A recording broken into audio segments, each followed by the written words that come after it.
Bonjour!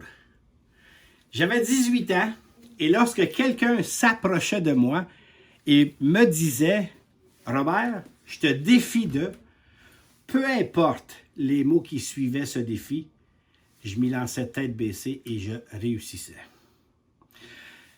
28 mai 82 avait lieu le marathon de Montréal, ici dans ma région, et mon beau-frère m'avait défié quelques mois auparavant de courir ce marathon avec lui. Il m'avait donc inscrit, sans ma connaissance, au marathon.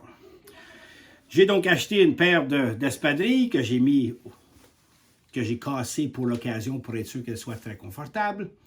Mais le 27 mai 82, vous savez, quand on a 18 ans, on a du plaisir avec nos amis. Je me retrouvais dans un bar et on a trinqué un petit peu trop fort et j'ai perdu le cap de ma vie pour une période de 8 heures. À l'intérieur de ces 8 heures-là, je me suis bagarré. Je suis rentré chez nous à 2 heures du matin après avoir sali le véhicule de mon transport à l'intérieur. Pauvre lui, je me souviendrai tout le temps, une petite Fiero rouge.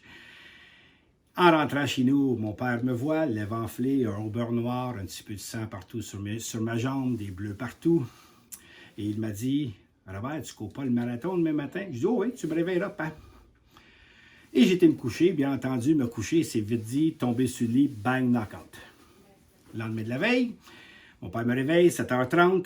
« Fiston, tu t'en viens-tu courir le marathon? » « Oui, pas, j'arrive. » Il me réveille 3 fois, entre 7h30 et 8h. Donc, à 8h, je me lève, ça prend quelques minutes. Je prends une douche, je mets mes shorts, je mets mon t-shirt et je mets mes espadrilles en sortant. Et mon père m'amène vers le pont Jacques-Cartier pour courir le marathon. J'arrive au pont Jacques-Cartier, on va chercher notre numéro. Je mets mon numéro et je me prépare pour aller courir. Je me rends compte que mes espadrilles, j'ai pris les espadrilles que j'avais achetées quelques jours auparavant de chez Zellers, des espadrilles à 12,99. Vraiment pas le bon style d'espadrille pour courir un marathon. Ah, que si vous voulez, ça doit pas être si sorcier que ça. M'a courir pareil. Fait que je me suis mis à courir au son du départ et bang, bang, bang, on court. Il y avait 12 000 personnes qui couraient le marathon, c'était quand même énorme. Et on court, et on court, et on court. Et je ne m'en rendais pas compte vraiment parce que j'étais sur le lendemain de la veille. Fait que pour moi, je courais. Ouais, fort. Au 21e kilomètre, ma soeur était dans les gradins, dans les rues, là, parce qu'on court dans les rues de Montréal. Elle a pris quelques photos de moi, lèvres ensanglantées, au beurre noir. Et j'avais remarqué, rendu à ce point-là, que je commençais à être raqué car j'avais une croix, que je ne porte pas aujourd'hui, mais qui avait fait dang sur mon corps. Et j'étais tout sanglanté ici, je saignais beaucoup. Et pour ceux qui sont coureurs, lorsqu'on court, nous avons de la friction qui se crée entre le sous-bras et les cuisses, et je ne m'étais pas mis de ce qu'on appelle la vaseline. Donc, je saignais là aussi, en plus d'avoir la chambre ensanglantée de la bataille de la veille. Et là, je commençais à me réveiller, je commençais à devenir sobre. Et le mal a fait bang! Ouais. Je me suis rendu compte au 21e kilomètre que j'étais en train de courir le marathon et j'avais encore l'autre moitié à faire. Et je me disais dans ma tête, qu'est-ce que je vais faire?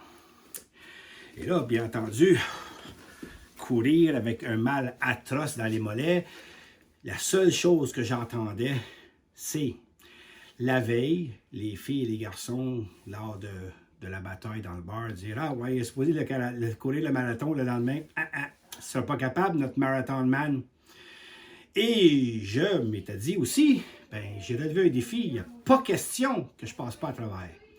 Donc, croyez-le ou croyez-le pas, j'ai terminé ce marathon avec un temps de 5 heures, 5 minutes, mais c'est le résultat le plus fier que j'ai fait de ma vie, ma petite médaille ici.